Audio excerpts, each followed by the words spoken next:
Hi Daniel, how are you doing? Good. How are you doing, Sonia? I'm pretty good.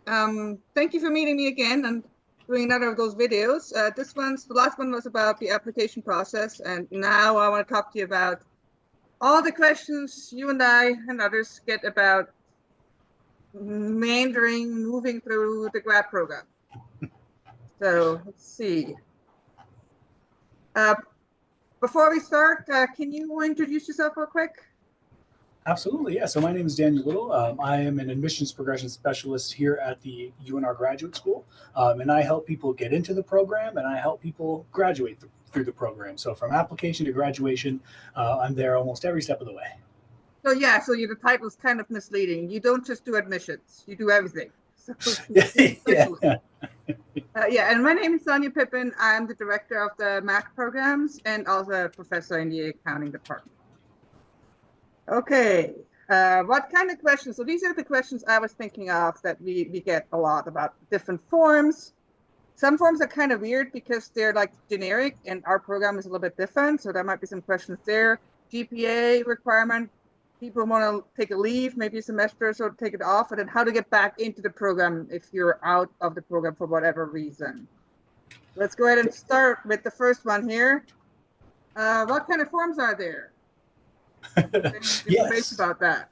Definitely. So yeah, so for like taking some time away from the program if needed, say something comes up in the summer.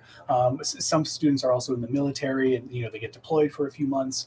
So there's a lot of different reasons that one would need to take a little bit of leave. Medical reasons, going in for surgery or whatnot. So what we have as an option is called the leave of absence. So let's say you're in the program, you've gotten a semester or two under your belt.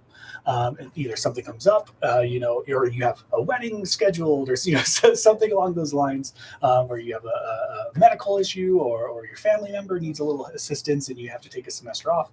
We have that leave of absence option. So for the leave of absence, you have up to 3 semesters, and it doesn't have to be consecutive. So it can be a summer here, and then next year another summer, and then complete your program and whatnot.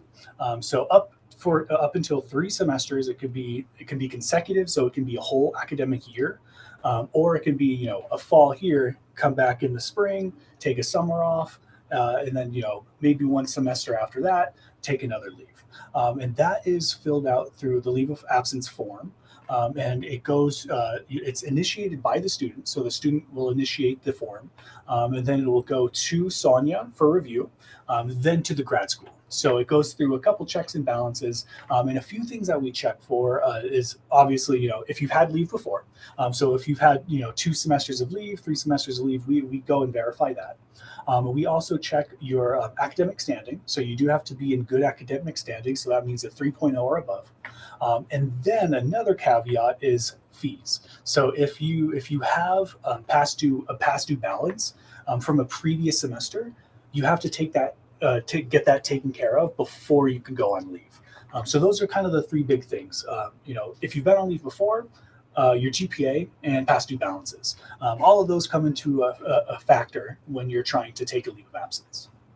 What happens if somebody, for whatever reason, like some sort of emergency, has to extend that leave? It just has to be longer than 3 semesters. Is that even Yep. possible? Yes, so it is possible depending on the scenario. It happens fairly often, especially when it comes to course offerings. So sometimes, depending on the flow of the program and the flow of the semester, the specific courses needed may not be available depending on all of the timing. So that is a kind of a just reason for the grad school to issue an exception, basically saying, hey, yeah, you've been on 3 semesters of leave already, but due to this institutional barrier, you can be granted an extra semester, or depending on like the medical scenario, it's things happen, if something terrible happens, with either yourself or your family, whoever it is, and they require your attention, or you require, you're in the hospital, or things of that nature. So when it's a medical issue, or like I also mentioned, military. So if an individual's in the military and it's like they don't have a choice, like they have to go, and they've been on 3 semesters, and now they're being required to be deployed again. Scenarios like that, we can offer an exception, but we need a good reason. It can't just be like, oh, I'm tired, I need another break. Like, oh, I just want to chill another semester. Unfortunately, that's where we draw the line. But if there's some official, like a reasonable explanation to needing an extra semester, there's an option. Okay. So let's talk about some of the other forms. Let's go back real quick. Here was the slide I had here. So the default absence, obviously there's a form for that, and that's on the grad school website, but there's a whole bunch of other forms. And which ones do we absolutely need, and how do we find them, and how do you fill them out? That kind of question. Definitely. I don't know if I can see the slide. I don't know if it's just my screen.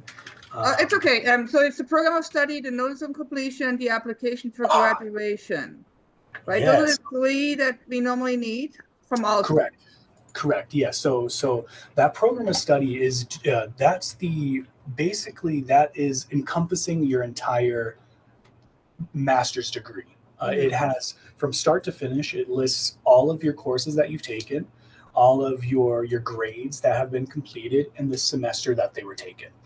So that is due the semester before you graduate. So if you're anticipating on graduating in spring, you're going to have to submit that by the end of the fall semester. And so what happens with the classes that you haven't taken yet? You don't know your grade. Yes. So classes in the future still need to be included. Okay. However, in the grade field, we just put in progress, or to be TBD, to be determined, things of that nature. But yes, so even courses in the future need to be documented on your program of study. And that's why we like to have them do a semester before you graduate, because most of the time it's like, okay, I have a couple courses left and they're going to be offered next semester. So usually at that point, usually at that point, students will have an idea of like, okay, I only need a couple classes left, and here's that. But there's nothing stopping a student from submitting their program of study the first day that the classes start.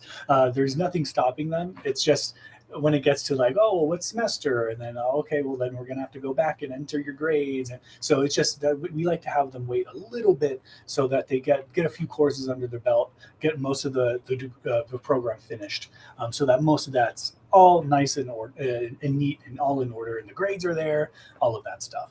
And then one kind of piece of advice when filling out that program of study, go onto your My Nevada account and download an unofficial transcript and just go line by line.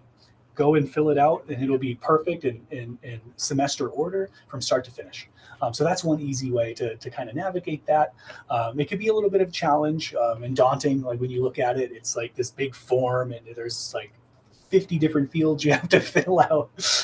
But once you get the hang of it, and if you go to your transcript, you just copy and paste it right over to it. Easy. And then questions about that form. One is there's like some sort of committee on there. Yes. What do I do with that? Yes. So on the form, so there is only one form for the entire graduate school population. So that means accountancy students are filling out the same form as biomedical engineering students. So there is a lot of information on there that is all encompassing, but for the purposes of this program, you only need to worry about two people, yourself, your own signature, and Dr. Sonia Pippin's signature. Okay. So the committee is Sonia. Dr. Pippin is the committee. So you just leave those lines blank? Correct. Leave those lines blank, and then just fill out your own signature and then Dr. Pippin's signature information. And then you can disregard the like grad school representative field, the committee, the other committee members, just those two, and you're golden for insofar as signatures. And then the next, so then we have the notice of completion. Yes. So the notice of completion, oh, actually, let me go back. Then we have the graduate school application. So it's the program of study, get that submitted first. And then, so right before you graduate, you submit that program of study. And then when you're in your semester of graduation, then you go about submitting the graduation application. So the graduation application is submitted through My Nevada, and it is required from all graduating students at the university. And there is a fee associated with it. It's $145, and that fee is used to essentially run the commencement ceremony and to also conduct all of the degree audits. So every single individual graduating will get their entire, we call it a stack, an entire file essentially will be audited and make sure, hey, you completed all your credits, you did this, you did that, you submitted this form, you submitted this requirement, you're good to go. So once you apply for graduation, that'll initiate, essentially it'll let us know, hey, you're now in our queue. You're going to be up for graduation, and that's when we start looking at your file, making sure you're all set, reaching out just in case, if you need any other assistance, any help. So that kind of initiates that progress.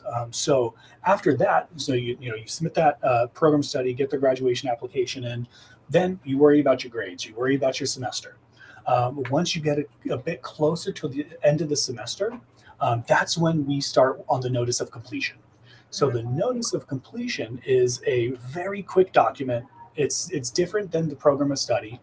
It takes about 5 minutes to set up. So the notice of completion essentially tells your program and the graduate school that, hey, I am completing all of my program requirements. And that's pretty much that. So it's just an extra step to ensure that everyone's on the same page. The student initiates the form, and again, Dr. Sonia Pippin is the signer, and then it goes to the graduate school for review. And then we essentially look at, hey, all right, you're completing your program, everything's all set, you're enrolled in your last courses, approved. So that's those three main documents is what's required for graduation. Where are those forms? Yes, so those forms are all on the graduate school's website. And that is unr.edu/grad. And that's all online? It's all all the forms online, everything? Okay. Correct. Yep. So all forms are online, so you don't have to worry about, flying over to Reno and submitting a document or, you're mailing over, writing a letter or anything like that. You don't have to worry about that. All online through DocuSign. So we only accept our forms through DocuSign. And so once you are at the graduate school's website, there's a little drop-down tile right under the graduate school's name called For Students. And you want to go to For Students, and then you want to go to Academics. And once you're at the Academics page, there's a Forms tab. Click on that Forms tab, and it has everything you need right there. And even beyond. We can put the link to that in the description for sure. So then that'll, yeah. What happens if I make a mistake on any of those forms? Is that going to be a problem? Depending on the mistake. So a lot of the times, since we have God tier access, we're able to sometimes we're able to go in, like let's say oftentimes what happens is like, I misspelled my email, or I misspelled someone's email here. Usually, depending on when we catch it, we might be able to fix that. Also depending on the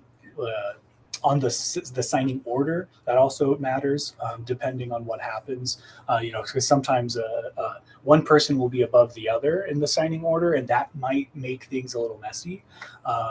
Also for the program of study, what happens often is there's a small section on the program of study form that has human, I think it's called human subjects.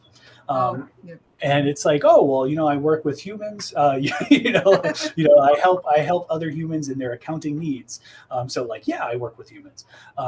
But that specific field is more for like science, poking and prodding human subjects.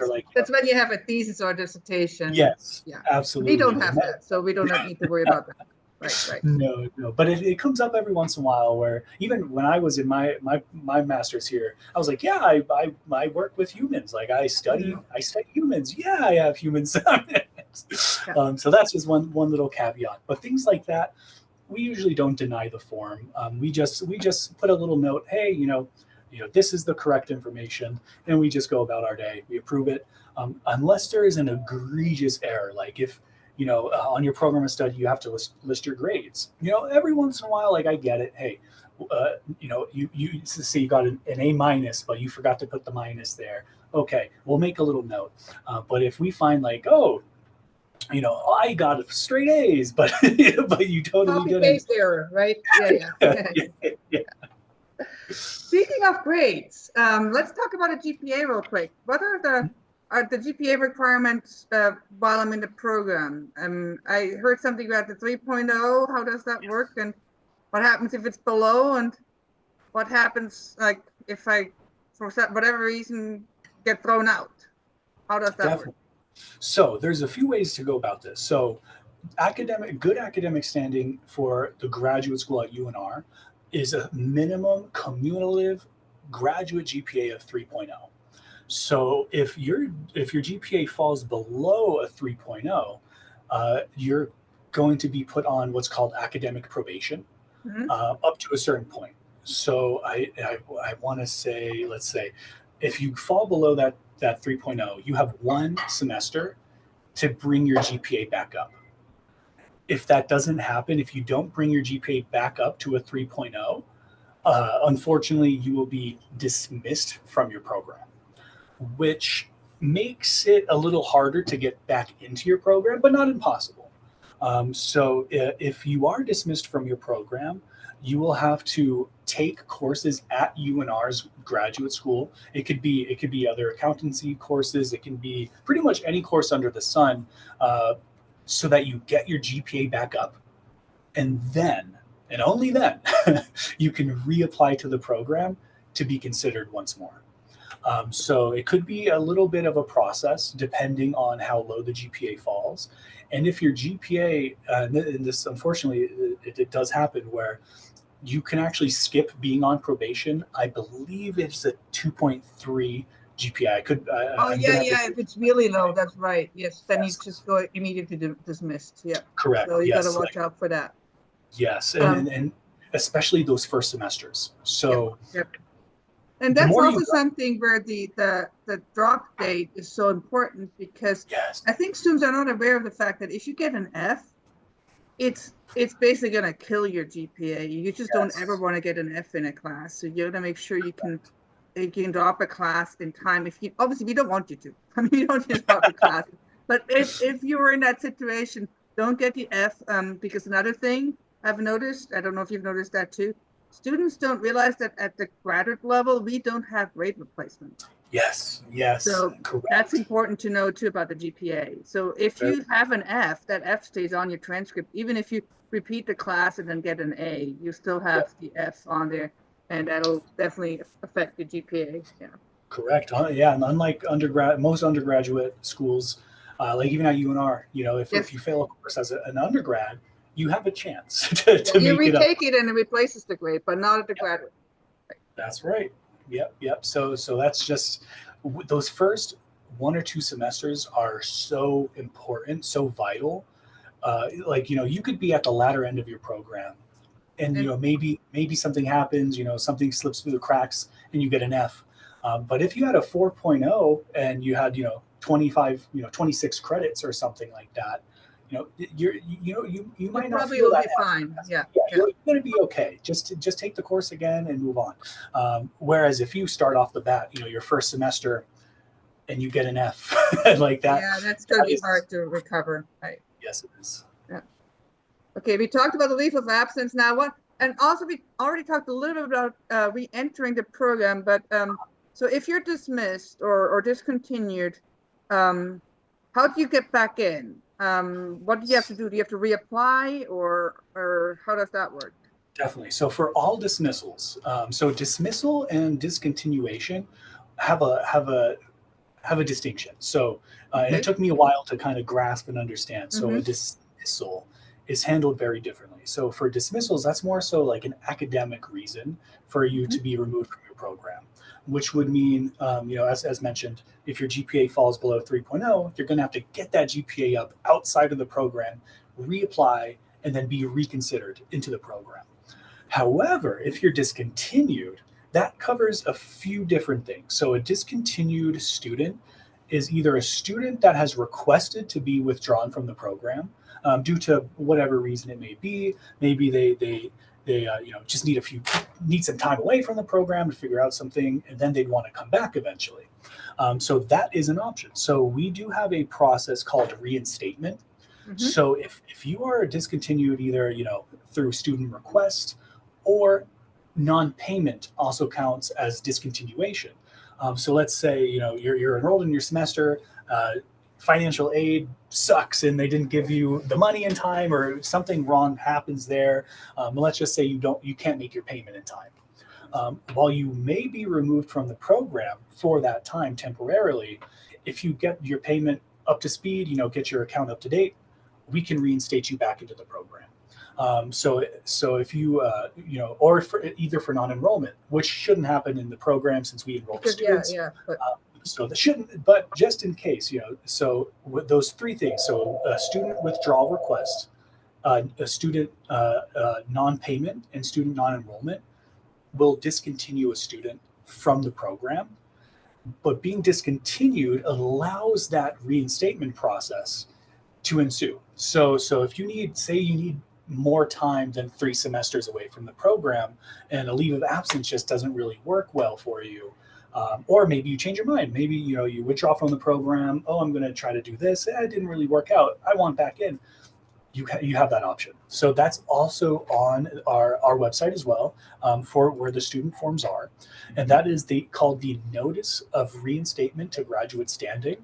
And that form is initiated by the student, and again, will require Dr. Sonia Pippin's signature, and then it'll bubble its way up to the graduate school where we will process. On that form, the department does have the authority to either reinstate the student or recommend readmission. So depending on the scenario, usually it'd just be reinstated. If you were discontinued, and you just had a withdrawal, or your payment, something was, payment was late, and you were kicked out of your classes, and then you were discontinued, you can still re-enter the program through this process. And just to keep in mind, there is a reinstatement fee of $60, and the application fee is $60. So it's just kind of a processing fee, if you will. So there is that to be made aware of. But one way or another, you're spending the $60, and one is a simple form, which is like, hey, we can process a reinstatement literally within 24 hours. So if depending on how fast things go, and if it's not a Friday at 4:30 p.m., we can process a reinstatement fairly quickly, and then you can get back into the program as that. As dismissal or if a discontinued student is recommended to reapply, they're going to have to go through that process, get your letters of references going. And there is also one caveat: time. So all master's degree programs have a 6-year time limit. So those credits essentially are good for 6 years up until your graduation. So you can't just take, I'm going to come back in 10 years and complete my degree. Under normal circumstances, that usually doesn't happen. So just keep that in mind. If you do want to take some time away from the program, hey, be our guest, do what you got to do. It's your life. But just keep in mind that time frame is very key. So if you do want to come back eventually, just keep that in mind, when kind of navigating all of this. That answers the last question kind of too, because I was wondering if you have to retake the classes, but I guess you probably don't unless you fall into that 6-year limit. Then you might have to retake some classes. Yes. Yes. Under normal circumstances, yes. Okay, that's the questions I had. Is there anything else I need to know, like while I'm going through the program? Any other things? Any particular questions that we get a lot? I think that answers pretty much everything I can think of. that's about it. So I will say about graduation. So Okay. you are graduating, even though it's an online program, you are still welcome to participate in the ceremony on campus. Oh, So good in point. Reno. Yes, yes. And we So would love to see you there if you can make it. That's right. Yes. yes, Yeah. yes, yes. So if you just a couple little caveats on it. If you are so the online programs tend to have a lot of grads in the summer compared to Hmm. other programs, just because a lot of other programs don't run in the summer. So if they don't have any class offerings in the summer, they're not Hmm. graduating students, Yeah. and so on and so forth. So for all of our summer grads, so if you're graduating in either summer 24, summer 2025, any summer, you are automatically put in to the December graduation ceremony. But you can participate in the commencement ceremony before you graduate. So it gets a little bit Good point. And the wordy. spring graduation or May graduation is so much more fun, in my It opinion. is. Yes, it is. Yeah, it's the Yes. one outside. It's the nice one. Yes. I mean, Oh, they're it's both beautiful. nice, but the one Yeah, in the spring is awesome. So yeah, it is. On the yeah, quad, all the yeah, grass, yeah, the yeah. trees, the bugs, the Yes, wasps, the bees. yeah. Well, that's a good place to end with graduation. So hopefully we'll get you there through all the forms and everything. And if so, thank you for answering those questions. And anybody has any more questions, they're welcome to email both of us. We're happy to help. Thank you so much, Daniel. Of course. Thank you.